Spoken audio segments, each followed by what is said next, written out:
If you enjoy the content, I would appreciate you hitting the subscribe button and checking out my socials. Hey, I'm Smirky, and Vtilaity are the best when it comes to CT Overpass flashbangs, rocking out the top in the last 6 months with the most effective flashes out of any top team. Overpass is a very large map, with lots of open areas, allowing pop flashes to be a great source of information and plays. Let's take a look at why Vitalaity's flashbangs are so good.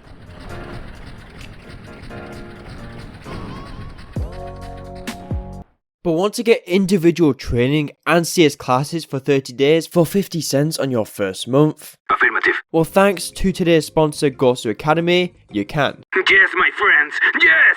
Gosu Academy is the CS school where you can join frequent classes hosted by various pro players and coaches. In these classes, you can submit demos in the Discord to be reviewed and critiqued by the coaches, or join them in theory sessions on a map.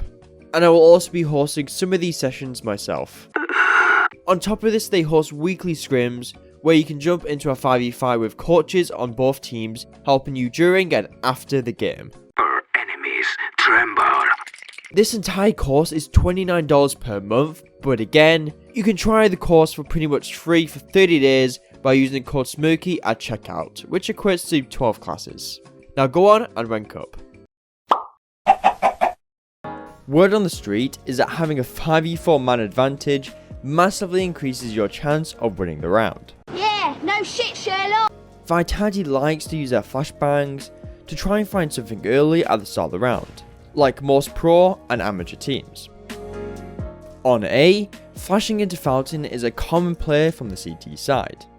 The purpose of this peek is to get flashed in to spot any information, or an opening and fall off quickly.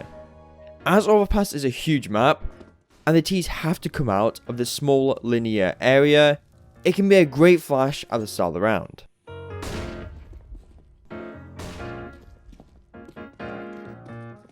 If you do use the flash and notice there's nothing, no presence, no T's, just nothing, you could take Fountain control and stay in a powerful setup. You punish the T side for perhaps leaving B in a 1-1-3, or in this case, Vtilaity does it against Na'Vi when they are in a 2-1-2. And this setup will have great success. Great success. Zaru, who originally was supporting, gets posted onto Playground, while Apex, the B rotator, watches Con.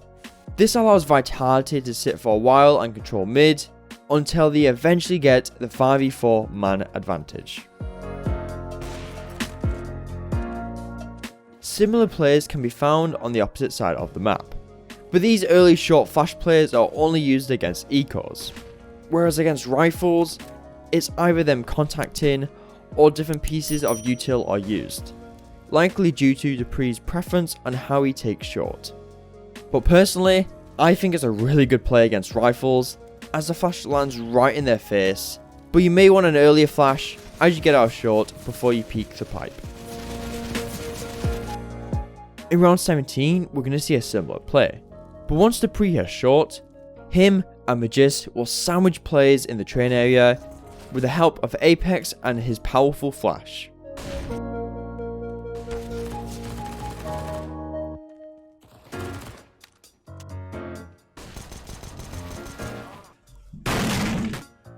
A great reason to use our flashbangs would be in reaction to the T side, i.e. they take map control.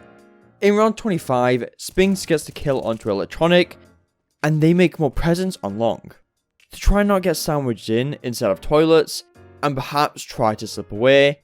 Zaru will flash Spinks out, but unfortunately it doesn't work out, as Bit was moving up close. Maybe doing it a bit sooner would have been better, but it's well played by him. The most common flash they would use as reaction would be for Monster. These flashes are great, since it disrupts the T's progress, and more about using flashbangs against full executes later in the video.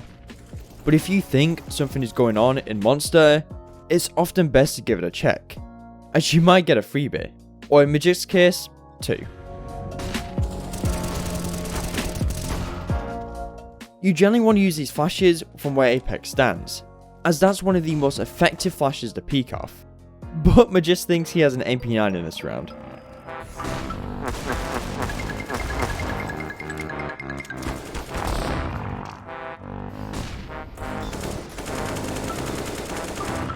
What he's doing? Have the T side thrown some sort of lurk smoke onto B, where you could catch a T in the small tight funnel. In this round, Dupree gets 2 flashes from his teammates. One of them is for when the smoke has landed, and one a bit later.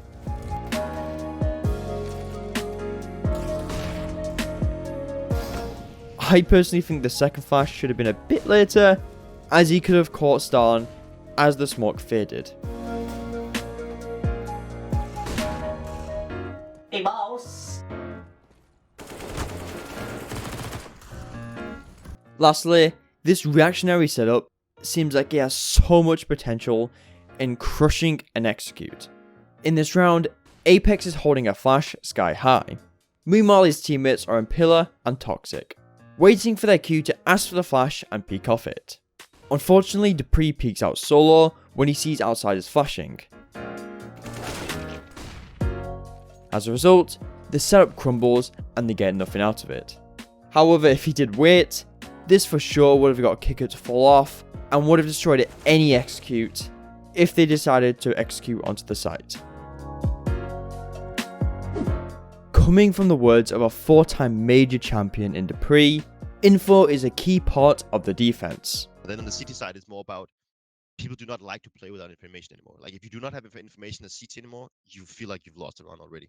So people, they urge to just push somewhere. Like sometimes they gamble 4 guys on one side and they start pushing for information or whatever. Or sometimes, you know, they just randomly push a specific spot and hope that no one is there. Wherever you decide to push, if there's not a guy there, your chances of winning the round is really big.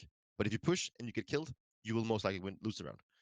I still think it's one of those things that can make Counter-Strike so complex that you need to rely on pushing for information, otherwise you're going to lose because people are so good at just either one denying information or just hitting the other bomb side as fast as you don't have time to react. As a result, Vtilaity is pretty proactive on the CT side, using flashes as a tool. Their flashbangs can help search an area to determine where the T side is planning to hit. If they flash into short during the mid or late round and they see nothing, they know there's a good chance the Ts are somewhere around mid, allowing them to move their chess pieces forward. Even though pushing an area has so many ups, if done incorrectly, the negatives will massively favour the T side, making it a double-sided sword. So in my opinion, it's best to push an area for information if you're a man down, you don't have the util or health to hold onto a site, or the Ts make a lot of noise on one side of the map. Did you get that? I don't have a clue what you're talking about, Phil. Not a fucking clue. Round 6. Zyru is sitting on Divider when he asks for a flash for a potential kill, but most importantly, information. After the flash from Spinks, he doesn't see anything in toilets, letting the rest of his team know it's likely B, especially when there's 25 seconds left on the clock. However, in round 9, this flash play works out really well. I'm gonna report you. Zyru is sitting at Divider, and it hits the 35-second mark, which is roughly the time when a team moves to a bomb site and preps for an execute. When he asks for the flash, he swings out and catches Jim, who was blind. Dick, stop! Let me go! Causing outsiders to slow down and allowing Vtilaity to get bunkered down, ready for an execute. These type of flash plays are common throughout Vtilaity's Overpass. If that's collecting information from Con, or very commonly grabbing information from short, where either Dupree gets flashed in, doesn't see anything, and tells his teammates to be careful on A, or he gets in a fight with a likely blind terrorist. Throughout Vtilaity's defense, they may throw what I call random flashes, which from the outside perspective doesn't look like it does much, or have an effect on the map. But if you look closely, it does. Vtilaity will use these random flashes to delay the Ts, i.e. make them pause to allow the defense to move. Like in round 23 against Liquid, where Spinks throws a flash to get the T to slow down in mid control, allowing him to get into the setup. Or round 20, LAKEY fail their BXQ and goes a bit silent. To slow them down and allow the rotations to come in time, a flash is thrown in monster which gets no one. Now, usually towards the end of the round, all that is typically left in the CT's arsenal are flashbangs, and these are very useful to support your players when it's an execute. Round 8. Vtilaity is going to use their flashbangs exceptionally well. Fucking Brits. Outsiders are going to do a full site execute, applying lots of pressure onto the site. However, Zyru throws a defensive smoke he can use as a wall, and a flash to force the entries to pause.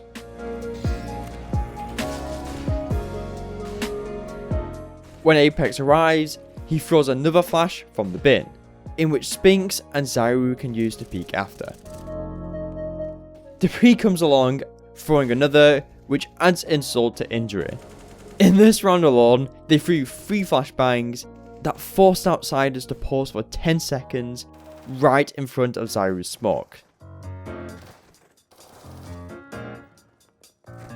And it's also worth noting, these flashbangs can be thrown from B to get the players running up divider. But if your team isn't on the site, I would stick to throwing them behind bin so they can't get blind and blame you. And they do something similar on B. In round 11, Apex was in pit when outsiders rushed B. When he sees the enemy flashes, he changed 2 flashes of his own for monster. This massively separates the gap between the T's, making them lose momentum,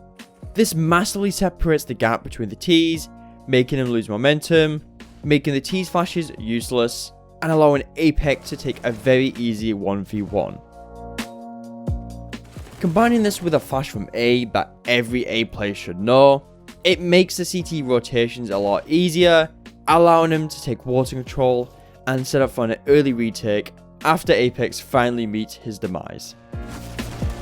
And coming back to this setup, or this flash in particular, in my opinion, having a rotate player do these type of supportive flashes like Apex does makes defending the B bomb site a lot easier, and less of a case that your entire team is suddenly blind, you're trying to throw your own defensive smokes, but they're already up in your face. In general, Vtilaity use their flashes effectively to help decision making, find openings, get into setups, and delay executes. And I think all of these methodologies could easily be taken to other maps in the competitive pool. You're crap at taking nuke ramp. Check out this video I did about Sword's quick ramp take. That video can be found in the description. Apart from that, thanks for watching, see you in a bit.